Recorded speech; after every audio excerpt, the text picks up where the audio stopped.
জাতীয়তাবাদী ছাত্র দলের একটা বিরাট প্রজেক্ট বাংলাদেশ ইসলামী ছাত্র শিবির নিমিষেই খেয়ে দিল, শেষ করে দিল। ওরা আরো বেশি হতাশায় নিমজ্জিত হলো। ছাত্র দলের দুঃখ কষ্ট, ছাত্র দলের ছেলেদের মুখের দিকে তাকানো যায় না, মুখ শুকিয়ে গেছে। চোখের দিকে তাকানো যায় না, চোখে ব্যর্থতা এবং হতাশার ছাপ এবং ক্ষোভের আগুন, প্রতিশোধের আগুন, যে আমরা পারছি না, সব জায়গায় আমাদেরকে ধরিয়ে দেওয়া হচ্ছে।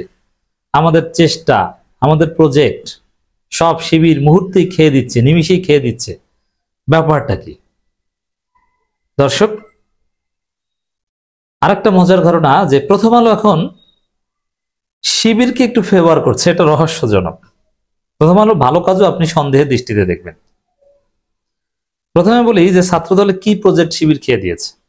ছাত্রদল প্রথম চেয়েছে বা এখনো চায় ডাকসু নির্বাচন বানচাল করতে, কিন্তু বানচাল করতে পারেনি। তারেক রহমান নিজে এটা চেয়েছে, যার ফলে তারা হতাশ। এখন দায় দিচ্ছে, মানে খুব কষ্টের সাথে এই আবিদ হুজুর বলছে, ভিপি প্রার্থী, এরা ফরহাদের প্রার্থীতে কিভাবে থাকে, আবার শিশির মনির কেন আইনজীবী, এর মানে কষ্ট পাচ্ছে এরা যে ডাকসু নির্বাচন স্থগিত হয়েও হইল না। কষ্ট, মনে বড় জ্বালা।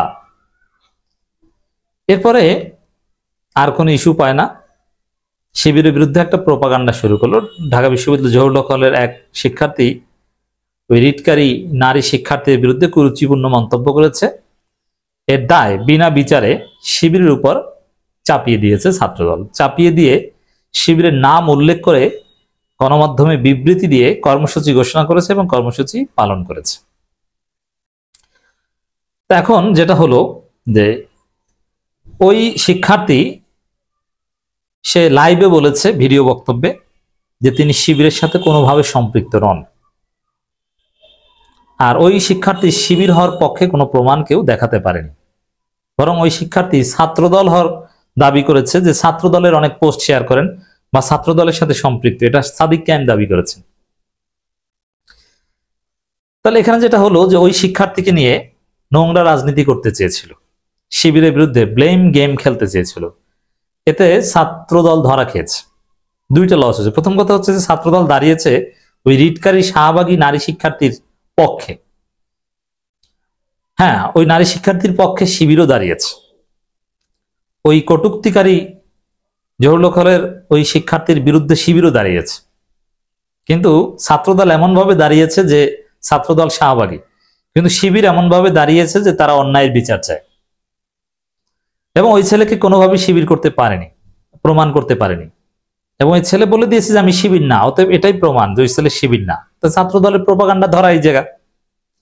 আবার ওই ছেলে ফেসবুক ঘেটে দেখা গেছে যে সে বিএনপি ছাত্র দলের পোস্ট শেয়ার করত, তাহলে ছাত্রদল বা বিএনপি, শিবির আন্দাজে বললে তো হবে না। তো এখানেও ছাত্রদল ধরা। এরপরে হঠাৎ করে ছাত্রদল কর্মসূচি ঘোষণা করলো যে ক্যাম্পাসগুলোতে তারা অবস্থান কর্মসূচি, বিক্ষোভ মিছিল করবে শিবির কর্তৃক এই নারী হেনস্থার বিরুদ্ধে। সবাই দেখলাম যে ছাত্রদলের প্রশংসা করছে, না ছাত্রদলের স্মার্ট মুভ। এমনিতে বাস্তবতা যাই হোক, ছাত্রদল শিবিরের বিরুদ্ধে কর্মসূচি দিচ্ছে, আর শিবিরের প্যানেলের নারী শিক্ষার্থীর শেষ সাবিকুন্নার, তামান্না বা জুমা, এদের বিরুদ্ধে যে ছাত্রদল পরিকল্পিতভাবে যৌন হেনস্থা বা সাইবার বুলিং অনলাইনে এটা করেছে, অশ্লীল ভিডিও বানিয়েছে, কত কিছু করেছে, তার বিরুদ্ধে তো শিবির কোনো কর্মসূচি দিতে পারেনি। তো অনেকটা হতাশা, না ছাত্রদল খেলে দিয়েছে, শিবির চুপ। কিন্তু না, ছাত্রদলের এই খুশি বেশিক্ষণ থাকে নাই। শিবিরও কর্মসূচি ঘোষণা করে দিয়েছে এবং শিবির কর্মসূচি পালন করেছে।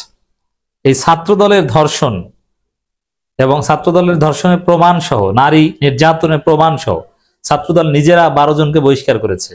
প্রায় 30-40টা ধর্ষণের ঘটনা ঘটেছে, পুলিশ কয়েকজনকে গ্রেপ্তার করেছে। সব ডেটা নিয়ে শিবির রাজপথে নেমে গিয়েছে। এবং at the end of the day যেটা দেখলাম, যে ছাত্রদল যে প্রোগ্রাম করেছে দেশব্যাপী ক্যাম্পাসে ক্যাম্পাসে, সেখান থেকে উগ্র স্লোগান যে জামাত শিবির রাজাকার, এই মুহূর্তে ক্যাম্পাস স্যার, একদম আওয়ামী লীগের মতো। এখন প্রথম কথা হচ্ছে যে এই মুহূর্তে ক্যাম্পাস স্যার, এইসব স্লোগান দিয়ে কোনো লাভ নাই, এতে আরো তাদের লস। তারা নিজেদেরকে ফ্যাসিস্ট হিসাবে প্রমাণিত করছে। সাদিক কায়েম বলেছে যে নব্য ফ্যাসিস্ট হতে চায়, নতুন ফ্যাসিস্ট হতে চায় এরা। নাম বলেন নাই, কিন্তু উত্তর হচ্ছে ছাত্রদল বা বিএনপিকে বলেছে। এরা প্রোগ্রাম করেছে, এই উস্কানিমূলক স্লোগান দিয়েছে, যে স্লোগান ওরা কখনো বাস্তবায়ন করতে পারবে না, বরং শিবিরকে ক্যাম্পাসে দেখলে কোলাকুলি করতে হবে। অথচ স্লোগান দিচ্ছে শিবির তুই ক্যাম্পাস ছাড়। পাকিস্তানপন্থী, রাজশাহী বিশ্ববিদ্যালয় ভিসিকে বলছে পাকিস্তানপন্থী ভিসি। এই যে হালকা থার্ড ক্লাস কথাগুলো, যে কথাগুলোর কোনো তাৎপর্য নাই, গুরুত্ব নাই, এইসব স্লোগান দিচ্ছে। আমি দেখলাম দেশব্যাপী ছাত্রদল ছোট ছোট ছোট ছোট অবস্থান, মিছিল এগুলো করেছে, কিন্তু জাতীয়ভাবে ওটা কোনো আলোচনায় আসেনি, অথবা জনগণের কাছে পৌঁছায়নি, মিডিয়ায় ভালো কাভারেজও পায়নি। ছাত্রদল নিজস্ব পেজে শেয়ার করেছে 100, 150, 50টা 60টা লাইক, মানে এগুলোর প্রতি কোনো আগ্রহ নেই। ছাত্রদলের যে শিবির বিরোধী মিথ্যা তথ্যের উপর ভিত্তি করে, মিথ্যার উপর ভিত্তি করে যে প্রোগ্রাম ক্যাম্পাসগুলোতে অবস্থান কর্মসূচি, ওটা পুরোপুরি ফ্লপ। এখানে ছাত্রদলের লোকজনই জয়েন করে নেই, আর যে প্রোগ্রাম করেছে এটার কোনো প্রচারণা পায়নি। ঢাকা বিশ্ববিদ্যালয় কি করেছে ওইটাই কোনো অ্যাটেনশন পায়নি।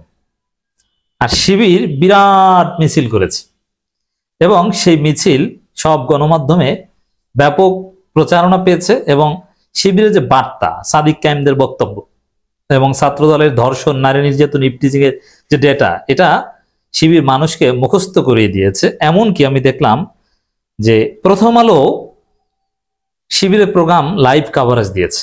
সাধারণত ঢাকা বিশ্ববিদ্যালয় বা ক্যাম্পাস বা এই ছাত্র রাজনীতির ক্ষেত্রে প্রথম আলো নর্মালি বামপন্থীদের প্রোগ্রাম কাভারেজ দেয়, ইসলামপন্থীদের প্রোগ্রাম ভুলেও কাভারেজ দেয় না। তা আমি এই প্রথম দেখলাম যে শিবিরের প্রোগ্রাম, এই ছাত্রদলের যে বা প্রোপাগান্ডা, আরো নানান বিষয়ে যে প্রোগ্রাম করেছে, মূলত এটা ছাত্রদলের শিবিরের বিরুদ্ধে যে কর্মসূচি, অবস্থান কর্মসূচি, তার পাল্টা কর্মসূচি, এটা প্রথম আলো কাভারেজ দিয়েছে এবং অনেক ভিউ। That is exceptional. শুধু এটা না, প্রথম আলো আর একটা কাজ করেছে। প্রথম আলোর এই সংশোধনীটা একটু আমি শোনাই আপনাদেরকে। সংশোধনী প্রতিবেদনটি প্রথমে 1 সেপ্টেম্বর 2025 রাত 10টা 27 মিনিটে প্রকাশিত হয়েছিল। শিবিরের জিএস প্রার্থীর বিরুদ্ধে রিটকারী ছাত্রীকে গণধর্ষণের হুমকি, প্রতিবাদ সমালোচনা শিরোনামে। এই শিরোনাম নিয়ে বিভ্রান্তি তৈরি হতে পারে বিবেচনায় সেটি পরিবর্তন করে 1 সেপ্টেম্বর 2025 রাত 1টা 17 মিনিটে রিটকারী ছাত্রীকে গণধর্ষণের হুমকি, প্রতিবাদে সমালোচনা করা হলো। মানে শিবিরের নামটা জুড়ে দেওয়া থেকে প্রথম আলো ফিরে আসলো। ওরে বাবা, এত ভালো হয়ে গেল কেন? এটার পিছনেও ধান্দা রয়েছে। প্রথম আলো হয়তো দেখেছে যে ডাকসু নির্বাচন বানচাল করা যাবে না, অতএব এই চেষ্টা করে লাভ নাই, এবং ডাকসু নির্বাচনে শিবির তারা নির্বিঘ্নে যেহেতু, যেটাকে পুঁজি করে দেশে আর একটা অস্থিতিশীলতা বা জাতীয় নির্বাচন ঠেকানো যায় কিনা, প্রথম আলো ওইসব ধান্দায় ঢুকতে পারে। হোয়াটএভার। তো প্রথম আলো শিবিরের প্রোগ্রাম কাভারেজ দিচ্ছে, এটা একটা ব্যতিক্রমী দিক। তো দর্শক, মূলত ছাত্রদলের এই নোংরা রাজনীতি শিবির রাতেই খেয়ে দিয়েছে। কিভাবে? ছাত্রদল শিবিরের বিরুদ্ধে প্রোপাগান্ডা চালালো যে শিবিরের ছেলে এই গণধর্ষণ হুমকি দিয়েছে, কিন্তু শিবির সবার আগে ওই কটূক্তিকারী শিক্ষার্থীর বিরুদ্ধে ব্যবস্থা নিতে প্রক্টরের কাছে লিখিত আবেদন জমা দিয়েছে রাতেই, এবং শিবির ওই কটূক্তির প্রতিবাদ জানিয়েছে। ছাত্রদলের রাজনীতি তো এইখানেই শেষ হয়ে গেছে শিবিরের বিরুদ্ধে। শিবির তো শিক্ষার্থীর শাস্তি চায়, আর ছাত্রদল তাদের দলের যারা ধর্ষক, তাদের কারো বিরুদ্ধে লিখিত অভিযোগ থানায় বা কোথাও দিতে পেরেছে, পারে নাই, সর্বোচ্চ বহিষ্কার করেছে নিজস্ব প্যাডে। আর শিবির তাদের না, কিন্তু লিখিত অভিযোগ দিয়ে এসেছে ওই নারীর পক্ষে। ছাত্রদলের রাজনীতি তো এখানে নাই হয়ে গেছে।